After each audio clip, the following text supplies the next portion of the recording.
decir, en primer lugar, hola, ¿qué tal? Hola, todas y todos. Esta es una reunión de el ciclo Pensar Argentina, un ciclo que nosotros empezamos en abril de este año con estas tecnologías, tratando de aprovecharlas y de sumar una herramienta más de militancia, como tantos compañeros lo han ido tomando. Y este foro, este lugar, Pensar Argentina, es organizado por el Foro de Empresarios Nacionales, el Partido Justicialista de Luján, la Agrupación Legislativa Néstor Kirchner, la Mesa Empresaria Justicialista, Transformar Argentina, Revista Digital y Centro de Estudios Sociales y Políticos, Peronismo para Todos, Agrupación Política, Sindical y Social, y la Asociación de Asesores y Profesionales Parlamentarios de la República Argentina. Nos debíamos este encuentro unos cuantos queridos compañeros repartidos por los cuatro rumbos, como aquellos personajes del inmortal Pino Solanas, que se ha recordado hoy mientras estábamos charlando, y hacemos aquí el recuerdo y el homenaje, en Los Hijos de Fierro, cuando se desparraman por los caminos de la patria, en cumplimiento del relato que los guía, como una fuerza invisible. Así ha sido la historia de las separaciones, los desencuentros y las utopías que trazan los caminos de la militancia, de la vida y de la historia, una historia patria que nos reúne hoy. Agustín, voy a contar la parte donde empieza un poco esta reunión, este encuentro que es tan emotivo para muchos de nosotros, y yo diría que incluyo a todos los que están presentes. Voy a empezar recordando un tiempo en el cual militamos juntos allá en la época de la dictadura, y empiezo con una imagen que es justamente relacionada con estos hijos de fierro. Agustín se va porque siempre las personas nos estamos yendo en busca del destino. Se va de aquel grupo en que nos conocimos a una descollante ruta de los honores de la política del bien común. Ha sido muy elogiado hoy antes, así que bueno, estas palabras tienen un contexto en esta reunión. Se va a una militancia universitaria en la Juventud Universitaria Peronista, todavía en tiempos de la dictadura.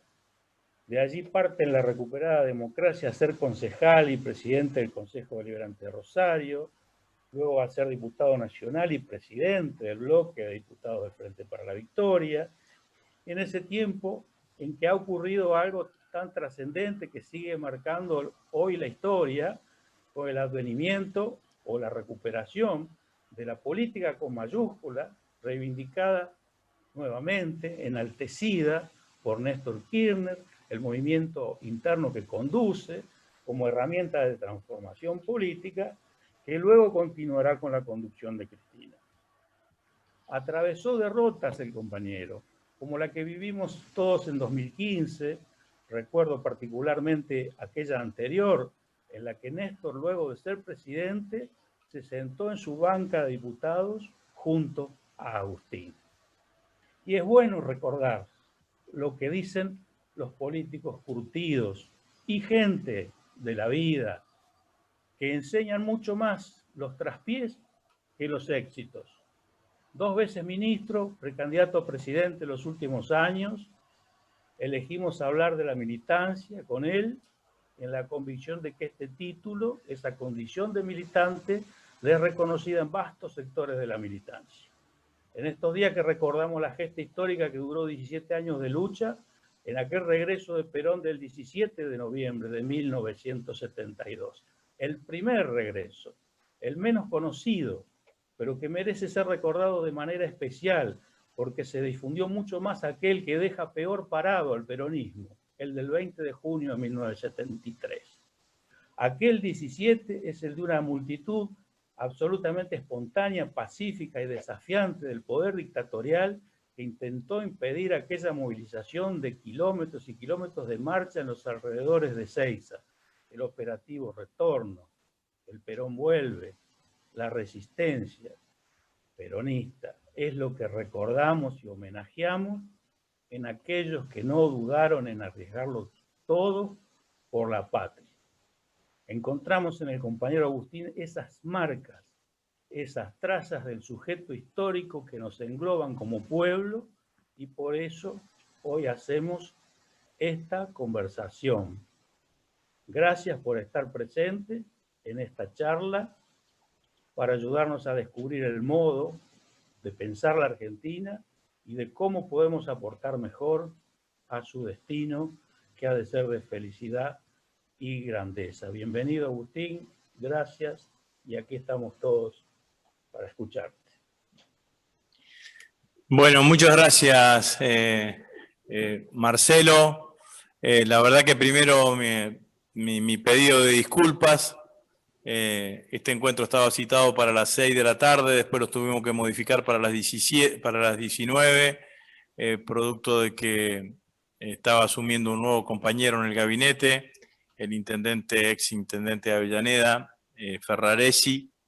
Y después del acto, cuando yo me venía para acá, me agarró el presidente y me tuve que quedar con el presidente. Así que simplemente eso, por eso ni siquiera pude llegar a ese horario que estaba planificado, sino que llegué recién. Así que les agradezco a todos el aguante y pido nuevamente disculpas por esta tardanza. La verdad que cuando asumo compromisos no me gusta fallar a esos compromisos, pero bueno, en esta oportunidad es una situación distinta, la que se dio. Bueno, es una fecha especial que eligieron los compañeros, Marcelo y Raúl Rojas, que fueron los que me invitaron a participar de esta actividad, porque es una fecha que queda en el medio de dos fechas importantes, el 17 de noviembre y la que va a ocurrir mañana, que es el 20 de noviembre, ¿no? Que es el Día de la Soberanía, en donde recordamos claramente aquella gesta encabezada por Juan Manuel de Rosas en la Vuelta Obligado. Mañana vamos a estar con el presidente allí en ese monumento que hizo la expresidenta Cristina Fernández de Kirchner para recordar la vuelta Obligado. La militancia es, independientemente de que uno siempre es respetuoso de la militancia en otros espacios políticos, está indisolublemente unida, a mi criterio, al peronismo, ¿no? El peronismo en la Argentina es, sin ninguna duda, el espacio político que mayor cantidad de militantes tiene. No debe existir en América Latina quizás otro espacio político con esta gran cantidad de militantes repartidos a lo largo y ancho de la Argentina. Yo suelo decir que de las situaciones más difíciles que le ha tocado al peronismo atravesar desde 1945 hasta la fecha, siempre hemos salido por esa fortaleza militante que nos ha permitido sobreponernos ante las situaciones más complejas. Es una militancia que ya que recoge aspectos generacionales, se transmite de generación a generación, no necesariamente de padres a hijos, pero sí de generación en generación. Es una militancia que te identifica, que te permite significarte o resignificarte permanentemente. A veces cuando a mí que me ha tocado y que he tenido la suerte de representar al peronismo en lugares de mucha responsabilidad, pero también lugares de mucha gratificación y de mucho reconocimiento, como haber sido tantos años diputado nacional y presidente del bloque, antes concejal, presidente del bloque del Consejo, presidente del Consejo Municipal, 2 veces ministro de Defensa. Siempre trato de no olvidarme nunca que nosotros, los que hoy tenemos esos niveles de responsabilidades, estamos acá porque hay cientos de miles de militantes anónimos que hicieron algo o aportaron algo para que nosotros estemos representándolo en este lugar. Y esos militantes anónimos lo han hecho desde un lugar de mucha generosidad, ¿no? Todos los conocemos, aquellos que le quitan tiempo a su trabajo, tiempo a su estudio, tiempo a su familia, para aportar detrás de la construcción de este gran movimiento, de este gran sistema de valores que es el peronismo, en la Argentina. Ese tejido militante es nuestra fuerza distintiva. Cada vez que logramos que ese tejido militante, que ese entramado militante logre actuar en un determinado lugar, o ponerlo a actuar en un determinado lugar al mismo tiempo, con el mismo objetivo, sin duda que eso es lo que desequilibra y que eso es lo que da, lo que genera una dimensión distinta a nuestro espacio político. Recuerdo que en este último tiempo,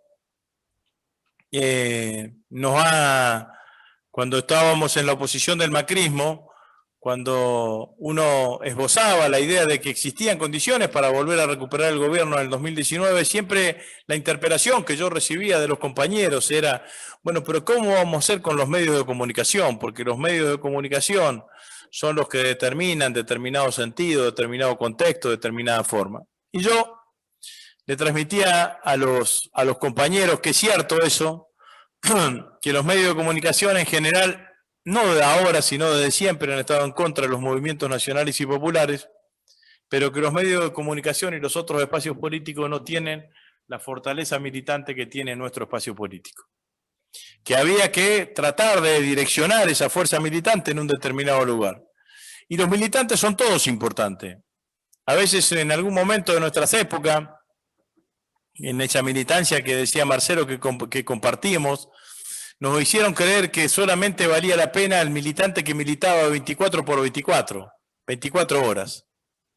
Y la realidad es que ese militante es importante, quizás uno me diría que es imprescindible, y cierto quizás en algunas cosas, pero lo que es importante es que esos cientos de miles de militantes que le dedican 15 minutos, 20 minutos, una hora, media hora por semana, una hora por día, a expresar esta idea y esta mirada que uno tiene de la vida, de la sociedad y demás. La última campaña que me tocó hacer en la provincia de Santa Fe fue en el 2017. La hicimos con bastantes dificultades desde el punto de vista de conseguir recursos. La verdad que de denominarse kirchnerista en el 2017 era casi ponerse un cartel de impresentable. Bueno, ganamos la interna y salimos segundo en las elecciones generales. Pero lo cierto es que también lo que tenía, y yo veía que todos los compañeros que me apoyaban, o que gran parte de los compañeros que me apoyaban, eran compañeros que tenían su trabajo, que tenían que cumplir con su trabajo, que tenían que levantarse todas las mañanas para ir al trabajo, para llevar a los chicos a la escuela o al jardín de infantes. Y entonces no podía yo planificar una campaña como si fuese compañeros que estaban el 100% de su tiempo y tenían el 100% de su día para militar en términos políticos. Y entonces empezamos a diseñar acciones.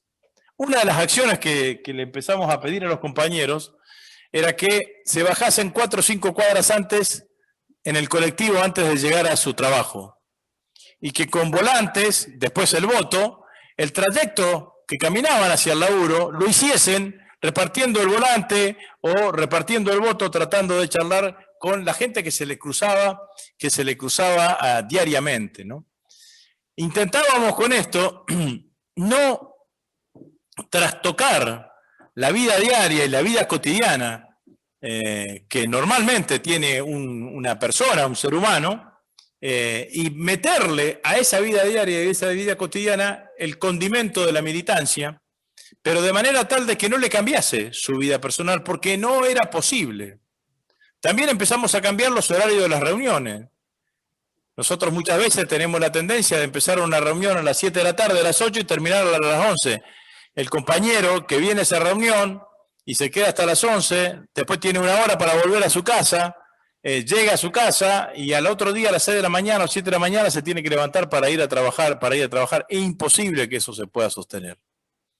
Entonces empezamos a proponerle a los compañeros que en lugar de participar de esas reuniones centralizadas, se descentralicen en círculos o en alguna forma que les permita a ellos mismos diseñar de qué manera podían ejercer su actividad militante sin la necesidad y sin la obligación de venir a una reunión semanal o 2 reuniones semanales al centro o al lugar donde estaba centralizada la actividad política. Para eso empezamos a visualizar, entre otras cosas, que lo que pasaba cuando uno ponía un nivel de exigencia tan alto para participar en términos militantes, lo que terminaba generando era muchísima frustración en el compañero que no podía cumplir. Y como el compañero no podía cumplir y se sentía frustrado, se terminaba quedando en la casa y no terminaba haciendo nada. Entonces, esto es algo que aprendí, siempre uno aprende en los años de militancia política, digamos, ¿no? Para ver de qué manera uno puede llegar a potenciar el desarrollo militante de una fuerza política. Son todos importantes, compañeros. Es importante porque de eso fundamentalmente se trata. Y tampoco necesitamos que todos lleguemos al mismo objetivo en el mismo tiempo. Lo que necesitamos es que en el momento que sea necesario, cuando uno exige una gran movilización, cuando hay una elección, sí todos vayamos llegando al mismo objetivo ese día. Que nadie llegue un poco atrás porque ya no nos va a servir tanto, digamos, ¿no? Pero ese día sí que todos estén presentes y que nos permita construir una fuerza política. He hecho diferentes experiencias políticas en mi vida política, digamos, ¿no? Empecé con 20, 21 años, así que ya tengo 61, ya son 40 de vida de militancia política. Creo que si hay una cosa que las organizaciones políticas al estilo de la década del 70 y que se replicaron en los primeros días del 80 y que algunas subsisten, se han equivocado, es en creer que se puede construir una organización política que funcione a la inversa de lo que funciona en la sociedad. La sociedad funciona de una manera más llana, de una manera más horizontal, de una manera más dérmica. No funciona al estilo de organizaciones verticalizadas en donde se anula la posibilidad de la discusión, se anula la posibilidad del debate, se anula la interpelación. La verdad es que la sociedad es otra cosa. Las organizaciones políticas no tienen que ser elementos ajenos a las conformaciones sociales.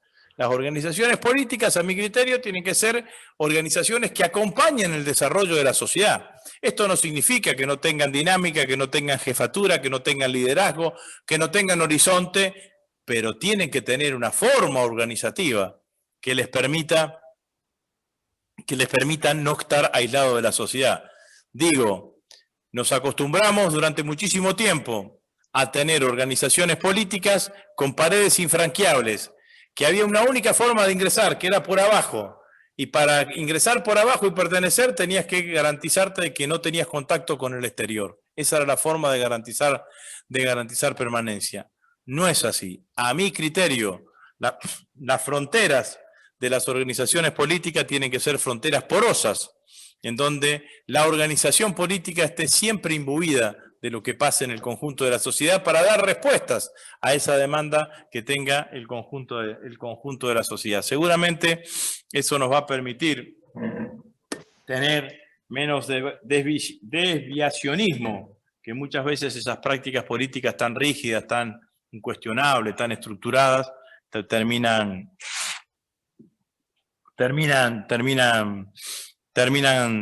generando. Pero la militancia también es una forma de vida, ¿no? Uno elige ser militante. Una vez un compañero, no hace mucho tiempo, me preguntaba, ¿y para qué milito? ¿Milito para el otro? ¿Milito para esta cosa? Primero militás para vos.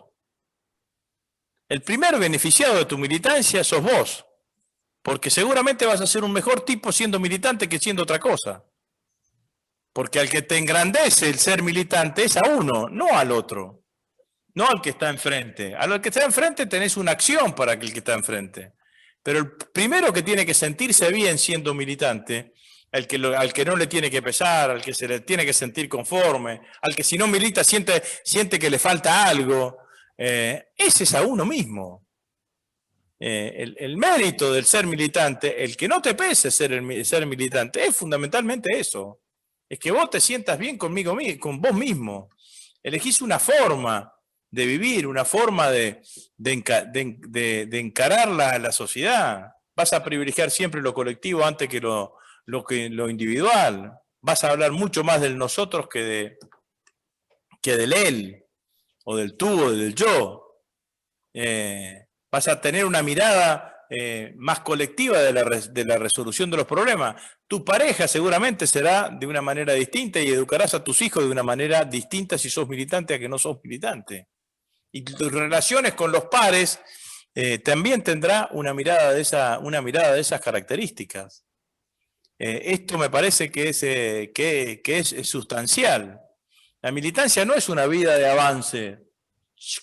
La militancia tiene picos, valles, ¿no? El otro día escuchábamos al Pepe Mujica que hablaba algo y decía, lo importante es poder levantarse todos los días, digamos, ¿no? Levantarse de cada uno de los golpes. Bueno, de eso también está hecha la militancia.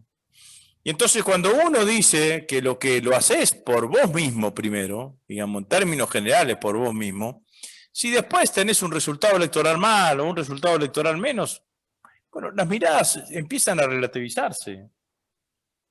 Yo siempre digo que las elecciones posicionan, no califican a los dirigentes. Hay dirigentes que pueden haber perdido muchísimas elecciones y ser excelentes dirigentes, y hay uno que puede haber ganado una elección y no ser tan bueno. Es un posicionamiento, es un momento, es una fotografía, pero calificar a un dirigente hay otros valores, la persistencia, la permanencia, la lealtad, el compromiso, la claridad, la solidaridad, lo colectivo. Bueno, me parece que de esto fundamentalmente se trata cuando queremos ver cada una de las cosas que tienen que ver fundamentalmente con una mirada de lo que significa ser militante. A mí me parece que eso es lo grandioso del peronismo. No hubiésemos podido resistir 18 años si no hubiese sido de esa manera. ¿Cómo resistíamos 18 años? Había que estar, digamos, ¿no? De un movimiento que estuvo 10 años en el poder, del 45 al 55, que no tenía teoría, que no tenía doctrina y que tenía ideología difusa. Perón, que fue un dirigente político que tiene aspectos destacados en todos, debe haber sido de los dirigentes políticos de esa época, contemporáneos o de la segunda mitad del siglo XX, el dirigente político que más escribió y que más texto dejó, porque sabía que tenía que dejarle una doctrina a eso que estaba haciendo. Entonces, él hacía y le estaba dando sustento teórico y doctrinario a todo lo que estaba generando. Enorme lo que hizo. Enorme lo que hizo, porque además después le tuvo que dar sustento doctrinario a la resistencia. A los 18 años de resistencia.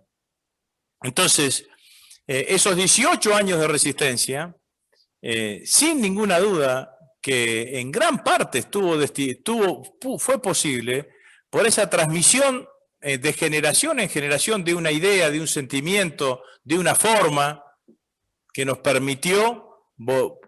permitió al pueblo argentino volver y generar ese 17 de noviembre de 1972 y el regreso de Perón a la Argentina, que nos permitió a nosotros, a tipos como yo, digamos, ¿no?, que viene de familia no peronista, hacerse peronista en la dictadura. Entre otras cosas, yo siempre digo, tenía que tener muchas ganas de hacerme peronista, digamos, ¿no? Porque estábamos en la dictadura, el recuerdo más cercano era la experiencia del 73 al 76. Para llegar teníamos que leernos los 12 tomos de Pepe Rosa, toda la obra de Scalabrini Ortiz, más Jaureche, más Hernández Arregui, entonces llegabas al primer peronismo y claramente ahí te empezabas a enamorar y empezabas a decir que había una cosa distinta. porque se lo digo cuando hablo con los jóvenes de 18 años, 19 años y demás, con mi hija, que es la más chica, que también milita, le digo, los jóvenes ahora en algún lugar tienen el privilegio de tener líderes presentes. Nosotros no teníamos líderes presentes, Perón había muerto, Eva había muerto. Nosotros nos enamoramos de la historia y de lo que algunos libros de historia o algunos pensadores decían de lo que había sido ese periodo del 45 al 55 y de los 18 años de resistencia y de la épica y de la fortaleza popular. Hoy es distinto. Néstor es un contemporáneo. Muchos de nosotros podemos contar historia viva de Néstor y hechos vivos de Néstor. Cristina está de vicepresidenta de la Nación. Alberto es el presidente. Entonces tenemos líderes presentes, líderes que están con nosotros hoy. Y tenemos gestiones que no son de... imagínense, año 80, dictadura, 80, 81. Nos enamorábamos o empezábamos a militar reconociendo a alguien que había sido presidente 45 años antes, o 40 años antes, 35 años antes. Entonces, era todo un fenómeno que hoy es claramente distinto. Tener líderes presentes, tener gestiones presentes. No es matemático, pero bueno, yo soy ingeniero, entonces me gusta a veces hacer esos desafíos. Perón no estuvo 10 años en el gobierno. Tardó 18 años en volver al poder, era otro momento, otra circunstancia y demás. Nosotros estuvimos con Néstor y Cristina 12 años, tardamos 4 años en volver al poder. Gestiones recientes, gestiones tangibles. Bueno, entonces la historia también permite que uno pueda hacer este tipo de cosas y hacer este tipo de valoraciones un poco absolutamente arbitrarias, digamos, ¿no? Como es arbitrario lo que voy a decir, pero me gusta compararlo, digamos, ¿no? Evita llegó a la política argentina en 1945. Murió en 1952, 7 años. Y obviamente que significó un punto, no digo de inflexión, pero nuestro movimiento tuvo, con la desaparición de Evita, entrar en otra etapa, ¿no? Néstor llegó al poder en el 2003, murió en el 2010, 7 años. Es cierto que antes era gobernador, como eje central de la política argentina, estuvo la misma cantidad de tiempo de los años que estuvo Evita. Y obviamente que nuestro espacio político fue distinto después que Néstor había fallecido. Pero claramente, en 7 años, lograron transformaciones en la sociedad y transformaciones políticas que hacen que su recuerdo siga siendo un recuerdo claramente permanente. Hace 10 años que murió Néstor, para muchos parece que fue ayer, pero su figura cada año que pasa se engrandece más, digamos, ¿no? Lo mismo ha sucedido con Eva de la manera que lo planteamos, pero solamente estuvo 7 años Eva en el centro de la vida política argentina, y solamente estuvo 7 años Néstor Kirchner en el centro de la vida política. Fue 4 años presidente y 3 años acompañó a Cristina, siendo Cristina la presidenta. Y miren si cambió y si está presente en una cantidad de generaciones y todo lo que eso significa. La verdad que hay que ponerse contento de militar en un movimiento como el nuestro, ¿no? Cuando uno ve chicos de 18 años que no lo conocieron a Néstor, que no la conocieron a Perón, que menos aún lo conocieron a Evita, cantar la marcha peronista con tanta energía y demás, digo, la miércoles, che. La verdad que todo lo que hemos hecho durante todo este tiempo no ha sido inútil, porque en esto también la incorporación de nuevas generaciones a la vida política le dan a un movimiento político un sentido de futuro. Cuando uno va a una agrupación política, a un espacio político, a un partido político, y ve que son todos mayores y que no hay jóvenes, la verdad es que uno empieza a pensar que algo está pasando. digamos, ¿no? Lo que le ha pasado a partidos que en un momento de Argentina tuvieron roles importantes, el desarrollismo, la democracia progresista, partidos que han perdido fundamentalmente un lugar de darle futuro a la vida, digamos, ¿no? De darle futuro a la vida política, y esto es lo que nos ha permitido la incorporación de nuevas generaciones en nuestro país, ¿no? Y en nuestro movimiento. Y el sentido de la soberanía también es tan trascendente como el sentido de la militancia. Si la militancia es inescindible a lo que es el rol de nuestro movimiento, la mirada de soberanía es, desde el punto de vista del horizonte político e ideológico del peronismo, es una mirada que está absolutamente incorporada dentro de su ideario básico, con resignificaciones permanentes, ¿no? Porque hoy soberanía es, uno podría decir que soberanía es la toma es tener los mayores grados de libertad a la hora de tomar decisiones. Y eso se traslada a la soberanía tecnológica, a la soberanía industrial, a la soberanía científica, obviamente a la soberanía territorial. Y obviamente también a la independencia económica que podamos llegar a sostener y llevar adelante. No por nada nosotros defendemos, esas palabras están en nuestro ideario y no están en los idearios de los liberales. La palabra soberanía en el ideario de los liberales no está tan presente. No vibran de la manera que vibramos nosotros a la cuestión de la soberanía. Y no hay que vincularla a la soberanía a un hecho chauvinista, nacionalista, nostálgico y demás. Es una idea de poder tomar decisiones con la mayor cantidad de grado de libertad en un mundo que es claramente complejo, que es claramente difícil,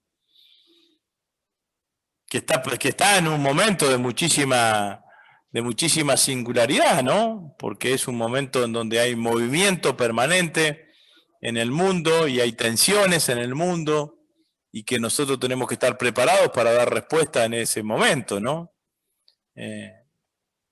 Estamos terminando ya la época de la hegemonía absoluta de los Estados Unidos, con la caída de la Unión Soviética y la caída del muro de Berlín, y hay una potencia que aparece, que intenta tener una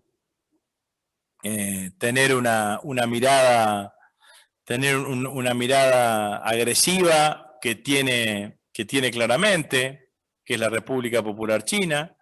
Yo no creo ya que, como dicen algunos, que sigamos siendo el patio trasero de los Estados Unidos en América Latina, ni que seamos un continente un continente secundario. Al contrario, creo que América Latina va a ser un territorio de disputa entre las principales tensiones que tengan estas dos potencias. Y como son las potencias, van a tratar de lograr alineamiento automático primero, pertenencia después, adhesión o influencia. Algo van a tratar de lograr, y dependerá también de la fortaleza nuestra y de la fortaleza de nuestra política exterior, ver en qué lugar nos paramos y ver cómo seguimos de acá para adelante.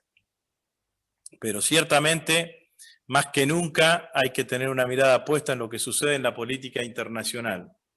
Perón decía, ¿se acuerdan ustedes, no? Esa frase de que para hablar de política hay que hablar de política internacional, ¿no? Bueno, yo creo que no siempre fue así, porque quizás en muchos lugares la situación era mucho más estática. Hoy es así, sin ninguna duda.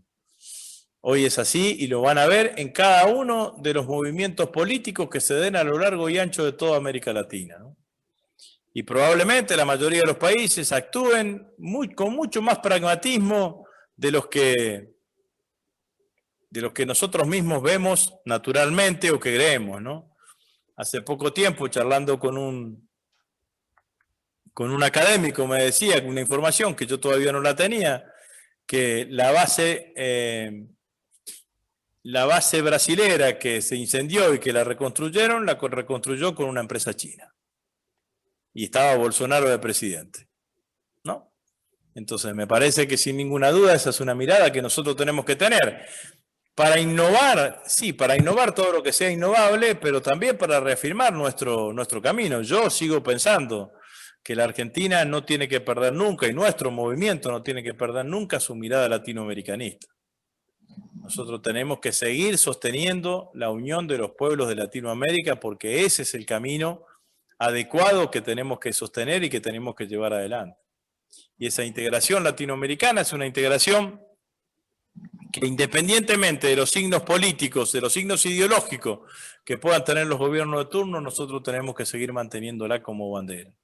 Porque me parece que ese es el camino más importante que nosotros podemos llegar a tener. Bueno, compañero, no sé si me fui demasiado largo, Marcelo, y no sé si... No, está para seguirla. Está para seguirla.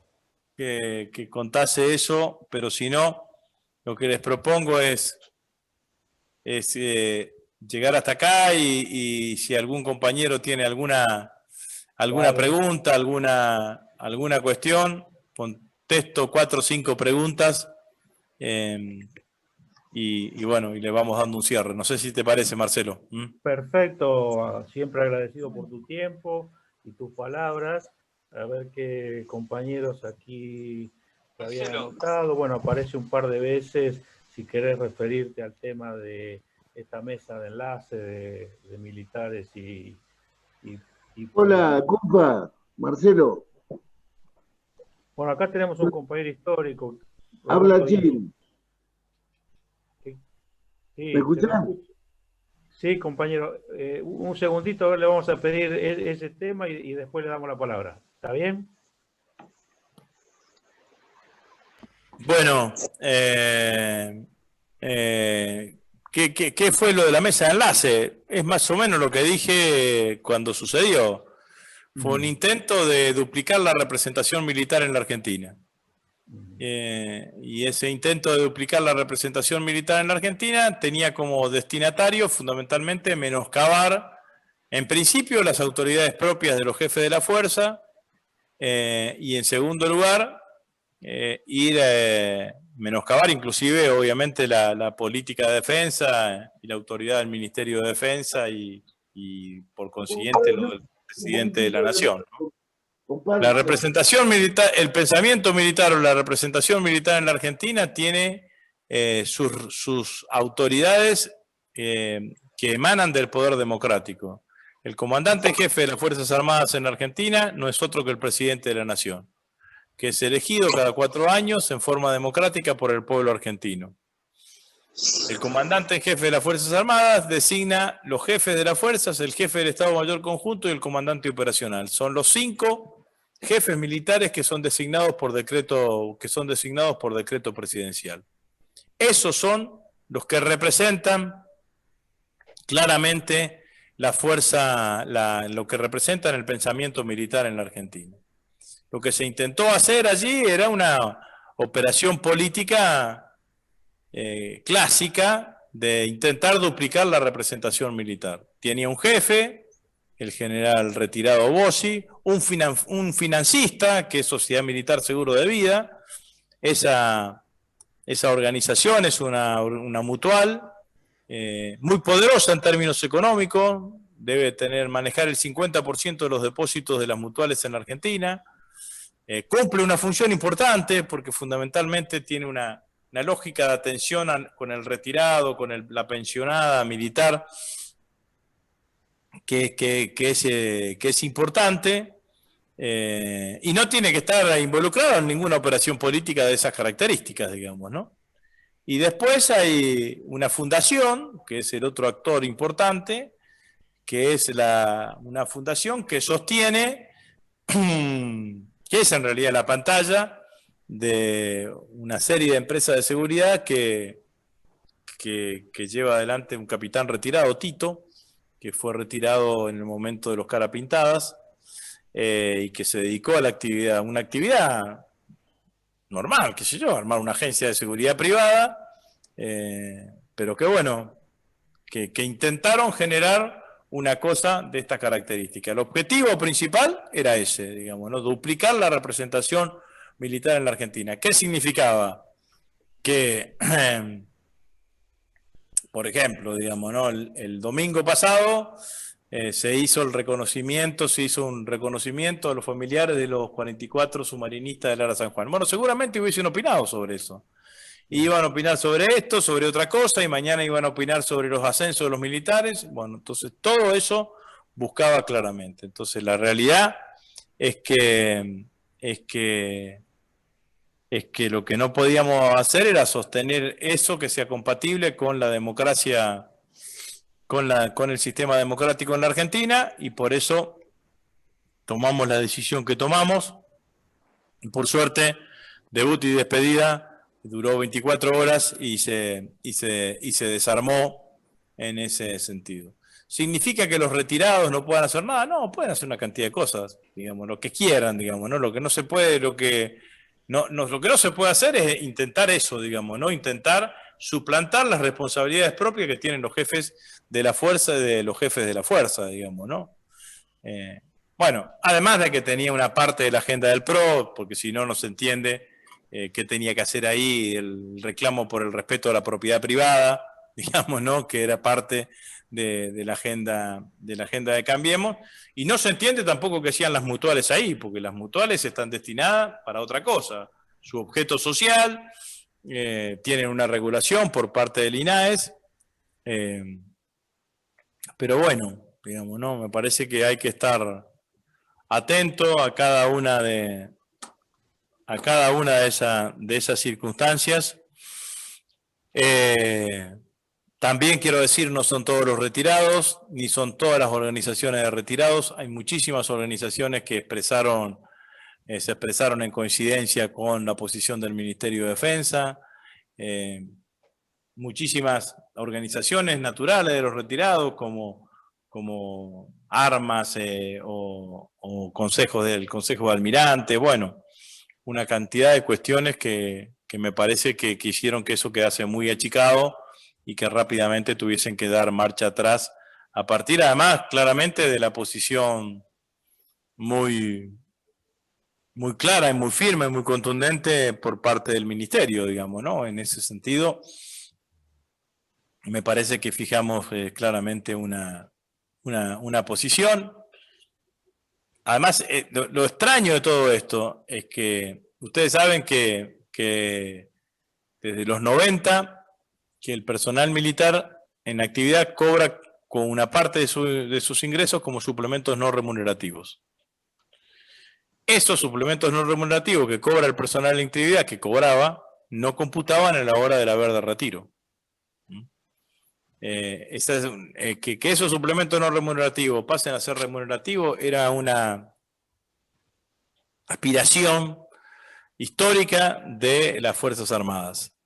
Y claramente, cuando tuvimos la primera reunión con el presidente de la Nación, con los jefes de la fuerza se lo plantearon al presidente, yo acompañé esa medida porque creo que es realmente justa, y el presidente cumplió. Y a partir del mes de octubre, o sea, el salario de septiembre, se cobró con el 100% de esos suplementos no remunerativos, pasaron a remunerativo, y lo otro y además eso empezó a computar en el haber de los retirados. Para los retirados fue un impacto importante. Depende del grado, entre 30, 40, 50 mil pesos en algunos grados. Entonces, la verdad es que si hay un sector que fue inmediatamente beneficiado por ese sector que representan los retirados, bueno, yo no digo que me lo tenían que agradecer, digamos, ni lo tenían que agradecer al presidente, pero por lo menos una mínima mención como para tenerlo en consideración, ni tampoco una mención sobre la enorme tarea que están llevando adelante las Fuerzas Armadas en el marco de la pandemia contra el COVID, ni tampoco una mención sobre el impacto que va a tener en el reequipamiento de las Fuerzas Armadas con el FONDEF. Entonces, claramente era una operación política opositora en términos de oposición al gobierno. No estoy involucrando a ningún partido de la oposición, pero sí claramente quería expresarlo de esa manera, digamos, ¿no? Raúl. Adelante, Raúl. Señor ministro, querido compañero. Recientemente definió el presidente Alberto Fernández, comenzamos la etapa de reconstrucción. Y volviendo a la cuestión militante, quería preguntarte acerca, o no sé si preguntarte, pero ¿cuál es tu reflexión acerca de las funciones de la militancia en esta nueva etapa de reconstrucción? Yo creo que la militancia tiene una cantidad de funciones que le son propias y tradicionales. Creo que hay una que hoy es indispensable y que el gobierno claramente la necesita. La militancia tiene que militar la gestión de gobierno. Hay que hacerse cargo del gobierno que tenemos. Es un gobierno que tiene una muy buena gestión, que agarró en condiciones absolutamente desfavorables, que hace 11 meses que estamos gobernando, de los cuales 8 meses han sido bajo la pandemia, que hay, como dice el presidente, que estamos iniciando el proceso de reconstrucción y de recuperación económica de la Argentina, que estamos terminando de gestionar una primera parte adecuadamente de la pandemia, pero fundamentalmente lo que ningún militante debería no dejar de hacer es defender la gestión del gobierno. Nosotros necesitamos eso, que la gestión del gobierno se haga carne en nuestros militantes. Por diferentes circunstancias, quizás porque es una coalición, quizás por una cantidad de cuestiones.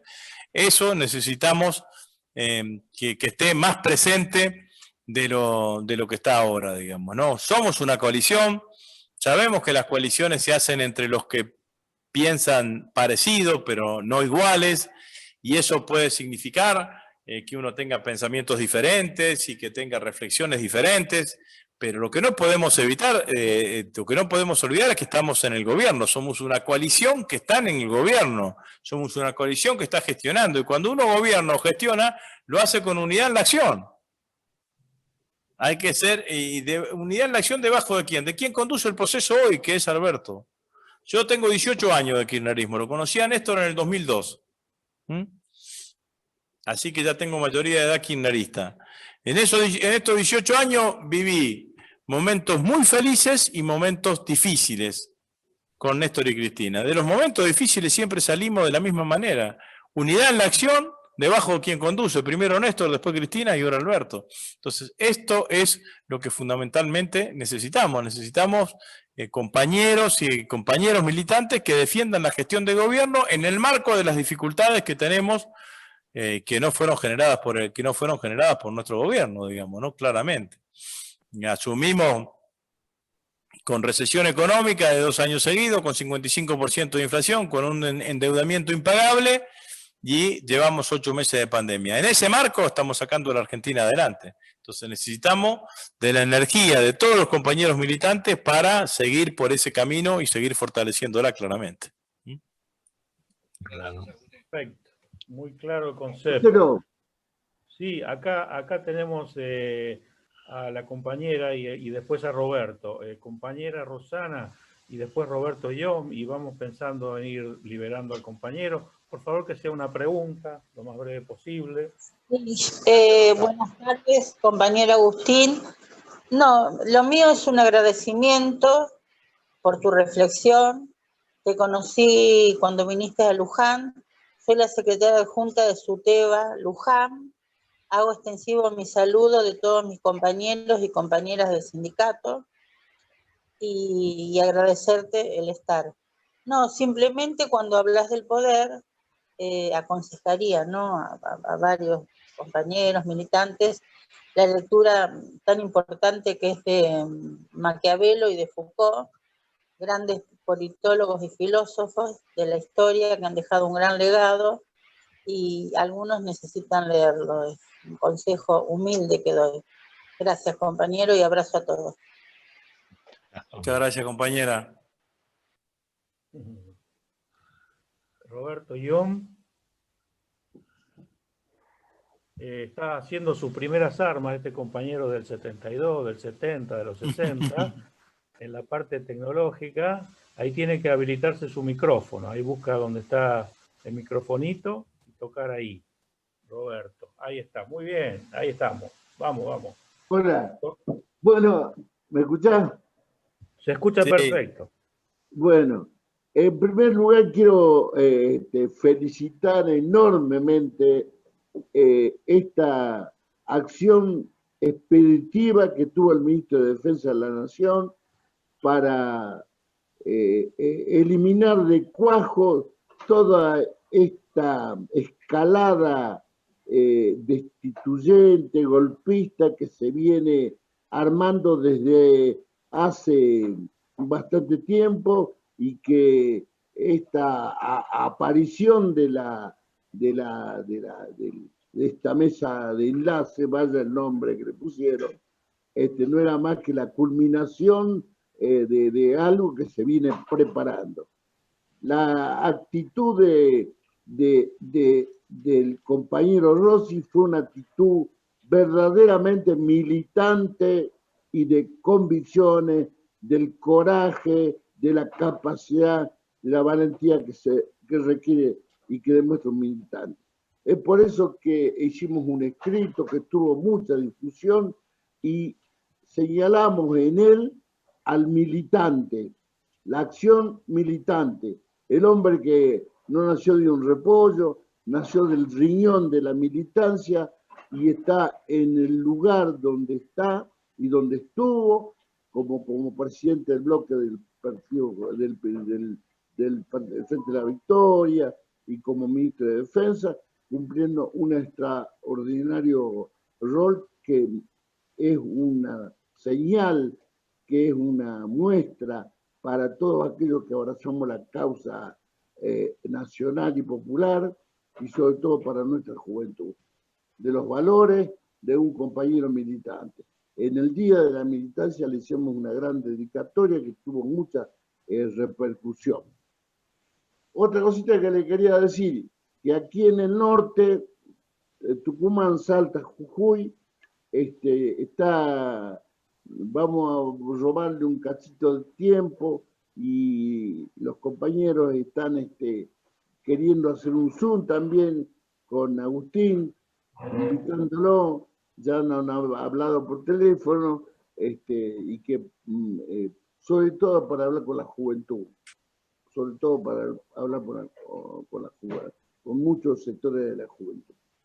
Y que por otra parte, y abusando de este lugarcito que nos dan, nosotros tenemos un programa que se transmite los lunes, miércoles y viernes en una de las FM más escuchadas en Jujuy, y queríamos tomarle un cachito de tiempo para invitarlo, aunque sean 5 minutitos, para saludarlo y para que el pueblo de Jujuy, de Jujuy más que nada, porque nos escuchan mucho en Jujuy, a pesar de que la radio se transmite en todo el país, invitarlo para que nos dé un cachito de su tiempo, porque yo creo que es merecedor del reconocimiento de la militancia del pueblo argentino y todos aquellos que sentimos a la democracia como el medio para resolver los problemas de la Argentina.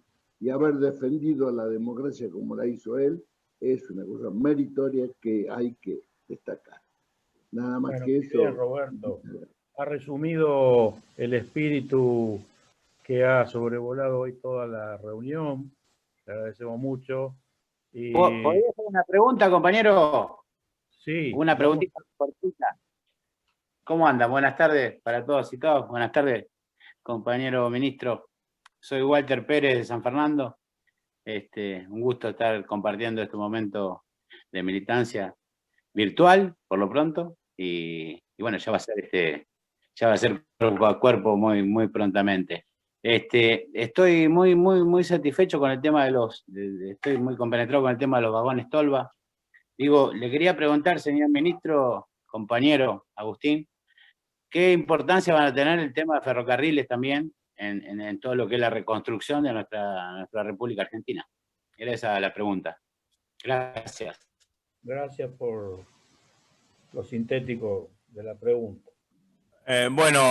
Agradecerle a todos los que escribieron por el chat, a Luis Cherbo, a Paola Coli de Chivilcoy, a todos los compañeros que fueron escribiendo por el chat. Si te parece, Marcelo, contesto la pregunta del compañero y después voy haciendo un cierre. Bueno, la verdad que el otro día vivimos un hecho que a mí me gustó mucho, ¿no? Porque la realidad es que nosotros diseñamos esa planta para esa línea de producción para fabricar vagones en Río Tercero, la planta de Río Tercero, lo diseñamos en el año 2014-2015, en mi anterior gestión como ministro de Defensa. Y durante la gestión del macrismo lo dejaron afuera, digamos, ¿no? Entonces, lo que decían muchos compañeros que estaban allí, inclusive hay una declaración del ex ministro de Defensa, Watt, en donde decía es una quimera, es una excentricidad del kirchnerismo fabricar vagones, que la fábrica militar pueda fabricar vagones. Y la verdad es que cuando vi los vagones entregados al Belgrano Carga, fue un motivo de muchísima alegría, porque era cierto que en ese 2013, en ese 2014, 2015 era medio soñar, digamos, ¿no? Medio una locura pensar que las fábricas militares iban a poder empezar de vuelta a construir vagones. Y pudimos empezarlo y tenemos un contrato ahora de 300 vagones más, portacontainer para el Belgrano Cargas, y eso sin ninguna duda que nos va a dar una potencia y recuperar una capacidad enorme que la que tenemos nosotros, que la que podemos llegar a tener nosotros en fabricaciones militares. Así que, bueno, los sueños y las locuras a veces se terminan concretándose, digamos, ¿no? Pero eso que era un sueño, que parecía una utopía, finalmente hoy podemos volver a decir la fábrica militar de Río Tercero, lo que volvió o tiene la capacidad de fabricar vagones en la Argentina, y estamos alimentando a el ferrocarril, fundamentalmente al ferrocarril Belgrano Cargas, y lo vamos a seguir haciendo. Así que seguramente allí tenemos una gran tarea. Bueno, compañeras, compañeros, agradecerles a todos, a los compañeros, esta oportunidad. La verdad que hay muchos que hacía mucho tiempo que no los veía. Les mando un fuerte abrazo, como a todos, y bueno, que en algún momento podrá ser presencial, mientras tanto que sea un abrazo virtual. En estos días de fechas, cuando fue el 27 de octubre y el 10º aniversario de la muerte de Néstor, muchos compañeros me preguntaban ¿qué nos diría Néstor en este momento, ¿no? Y yo tengo la certeza que si Néstor estaría acá nos diría 3 cosas. Apoyen a Alberto, cuiden a Cristina y no traicionen a nuestro pueblo. Muchas gracias, compañeras y compañeros. Les dejo un gran abrazo. Chau, chau. Gracias. Abrazo, compañero. Gracias. Abrazo para todos, gracias por la invitación. Excelente. Estuvo muy bueno, gracias. Marcelo. Abrazo, compañero, gracias. Quiero que preguntar por lo de los vagones, Antonio, muy bueno. Y gracias por preguntarlo por los ferrocarriles. Como siempre, gracias por la invitación. Abrazo grande, compañero. Compañeros. Un abrazo grande, Néstor. Chao, Marcelo. Hasta la próxima. Abrazo, compañero. Gracias. Javi, chao. Marta. Abrazo, compañero. Gracias, Antonio. Gracias a ustedes, por favor. Hasta luego. Chao, chao. Felicitaciones, compañero. Excelente, ¿eh? Excelente. Hasta la próxima. Muy bueno, muy bueno. Hacemos otra en cualquier momento. Hasta la próxima, compañero. Felicitaciones. Chao, gracias. En el Facebook Pensar Argentina van a tener la información.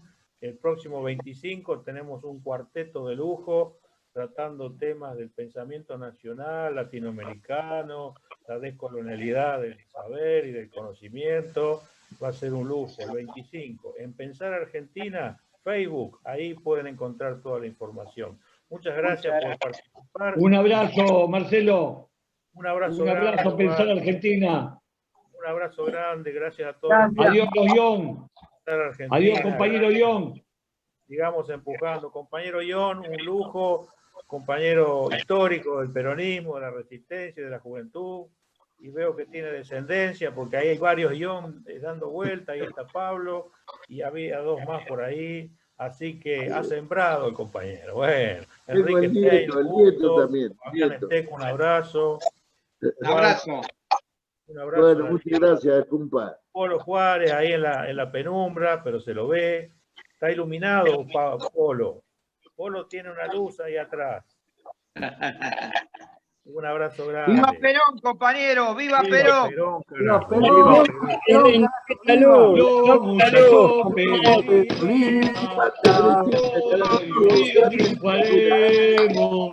Y como siempre daremos y todo el corazón